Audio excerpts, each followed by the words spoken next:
You're 17 years old in Japanese-occupied Korea in 1941 when they come with their polished promises. Your village of Andong shivers under colonial rule. Japanese soldiers patrol like wolves. Your Korean name has been replaced with Yamamoto Junko, and speaking your mother tongue earns you bloody knuckles from the teacher's stick. Your family's starving. Your father works 16-hour factory shifts for pennies. Your mother's fingers bleed from endless mending. And your 14-year-old brother coughs like he's dying from the inside out. Winter has been brutal, rice is rationed, and the rent collector circles like a vulture. Then two officials arrive with an interpreter, whose eyes won't meet yours. Factory work in Manchuria, they explain, showing photographs of smiling girls in clean uniforms. Good wages, regular meals, honorable service to the empire. Your daughter will send money home and return with valuable skills. The promised wage is more than your father makes in 3 months. Your brother needs medicine. Your mother counts the advance payment with shaking hands. More cash than your family has seen in years. Many girls from neighboring villages have already volunteered. The interpreter continues, this opportunity won't last long. You want to refuse. Every instinct screams against their too smooth promises and predatory eyes. But your brother coughs in the next room. Your father's hands shake from exhaustion, and your mother's tears have worn permanent tracks down her cheeks. I'll do it, you whisper, the words tasting like betrayal. 3 days later, you board a freight train with 11 other girls, clutching a cloth bundle containing everything you own. A family photo, your grandmother's silver hairpin, and a notebook of secret Korean poems. You don't know you're packing for hell. The train journey becomes a nightmare parade of red flags. Guards with rifles replace the polite officials. The promised meals are rice balls handed out once daily. There's no toilet, just a bucket for 12 girls. By day 3, Mi Young from the village north of yours develops a fever. By day 7, she dies in your arms. The guards drag her body out like garbage and leave her beside the tracks. Clean up the mess, they tell you, as if she was refuse instead of a person with a name and a family waiting for letters that will never come. The train stops in Burma, thousands of miles from the promised Manchuria. Military trucks transport you through dense jungle to a compound surrounded by double rows of barbed wire. Guard towers rise from each corner, searchlights already beginning their evening sweep. Commander Sato addresses your group with a matter-of-fact tone of someone reading a supply manifest. You are here to serve the sexual needs of the Imperial Japanese Army. You will serve as soldiers according to the schedules we provide. You will not resist, refuse, or attempt escape. The jungle will kill you faster than we will, but we will kill you if necessary. You are assigned number 7, the name Tanaka Michiko, and a room barely large enough for a sleeping mat and water basin. The wooden placard nailed above your door replaces your identity. That's who you are now, a number. The first soldier comes that very night, young, maybe 20, with soft features that might have been kind in another life, but his eyes are empty, his hands rough, and he speaks Japanese words you don't understand, while he destroys everything you thought you knew about your own body. You try to disappear into memories of your mother's garden, your father reading newspaper by lamplight, but the pain keeps pulling you back. When it's over, you lie on your mat, understanding that the girl who boarded the train in Andong just died. By your first week's end, you serviced 47 soldiers. You count because your mind needs something to hold on to, some way to measure time in a place where days blur into endless violation. Time becomes fluid. Days measured not by sunrise but by soldier rotations, meal deliveries, weekly medical examinations that feel like additional violations. You turn 18 sometime in 1942, though birthdays don't exist here. You develop mental compartmentalization so complete you learn to separate consciousness from flesh entirely. While soldiers use your body, your mind retreats to a small, clean room where you sit with your grandmother, embroidering flowers that will never fade. Su-jin, another survivor, becomes your lifeline. She teaches you which guards can be bribed, which soldiers turn violent when drunk, how to fake illness convincingly enough to earn rest without triggering punishment. Make them see you as slightly more human than the others, she whispers. But not so human you become a threat. Some girls develop different coping mechanisms. Kyung-sun stops speaking entirely. Jung-mi talks to herself in rapid whispers that sound like prayer, but use no recognizable words.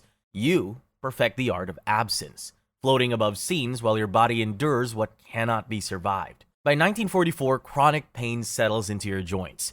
Your teeth loosen from vitamin deficiency. Infections linger for weeks without proper medicine. New girls arrive sporadically. You teach them survival rules. Don't fight unless fighting will win. Remember your real name, but only in your head. Save strength for surviving, not for gestures that accomplish nothing. Some listen, others break within weeks. You perform small rituals for girls who don't survive, whispering their real names to jungle spirits, promising their stories won't be forgotten. August 1945. Japan surrenders, but nobody unlocks your door.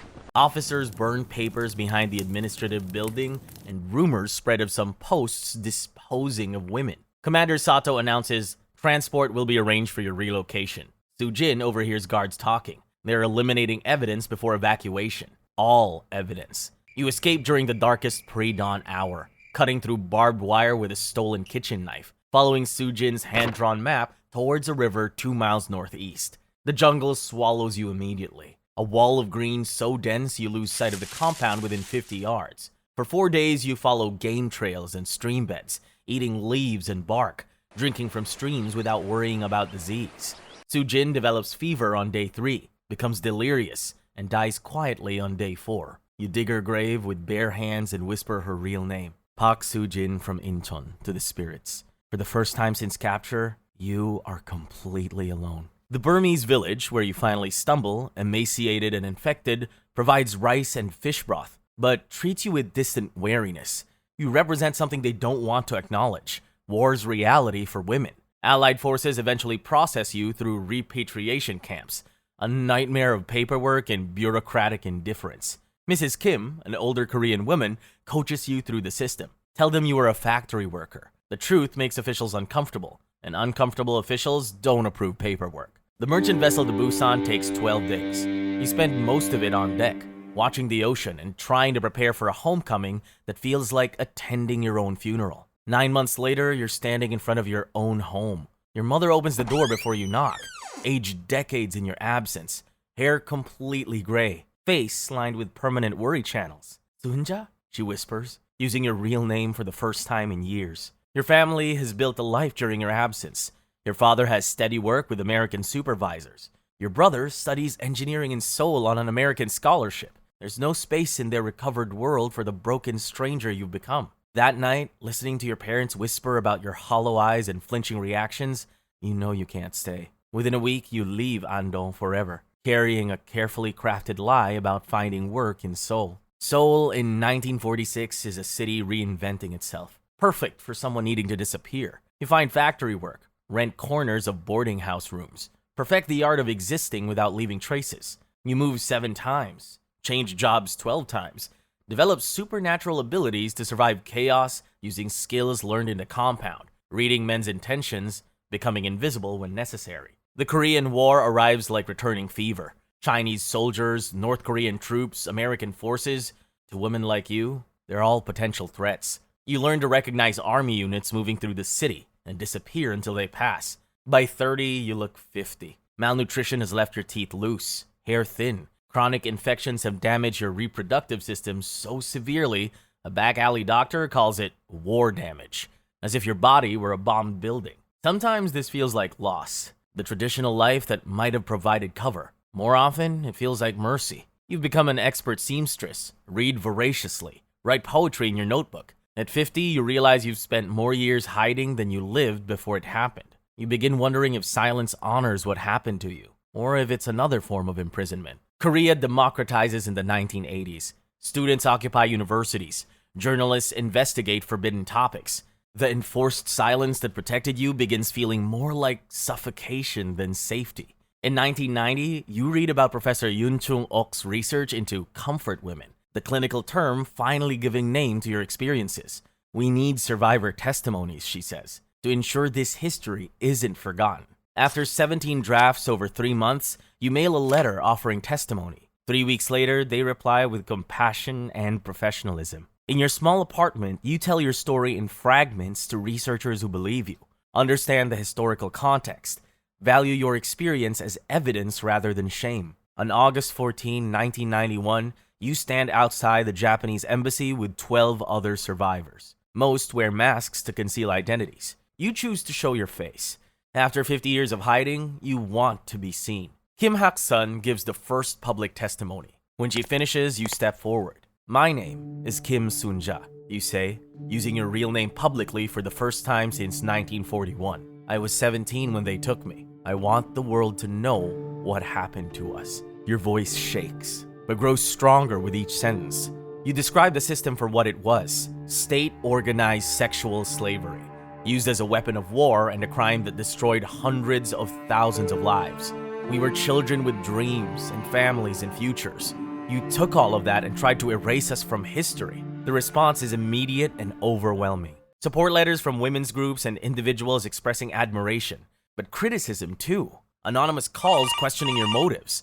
Letters suggesting you maintain dignity through silence. On January 8, 1992, you joined the first of the now weekly Wednesday demonstrations, growing in size and international attention. You become a regular participant, testimony becoming part of Korean and international consciousness. You speak at universities, the UN, legislative bodies worldwide. Japan issues partial acknowledgments but avoids legal responsibility. They support an Asian women's fund that offers atonement money as private charity rather than government reparations. You join other survivors in rejecting these payments. We don't want charity. We want acknowledgement that crimes were committed. At 90, you reflect on 2 decades of advocacy. Legal goals remain unfulfilled. Japan hasn't accepted responsibility or provided adequate reparations. But cultural transformation is undeniable. The comfort women issue is now part of historical consciousness. Your testimony preserved for future generations. Museums, memorials, and educational programs ensure the history you helped reveal will survive. University courses examine the comfort women system as a case study in systemic sexual violence and historical justice. Your decision to break silence has inspired other survivors worldwide to find their own voices. In your final years, you tell visiting relatives, everyone faces moments when they can choose silence or truth. I chose silence for 50 years. It protected me, but also imprisoned me. When I chose truth, it was frightening, but also liberating. The important thing is to choose consciously, rather than let fear decide.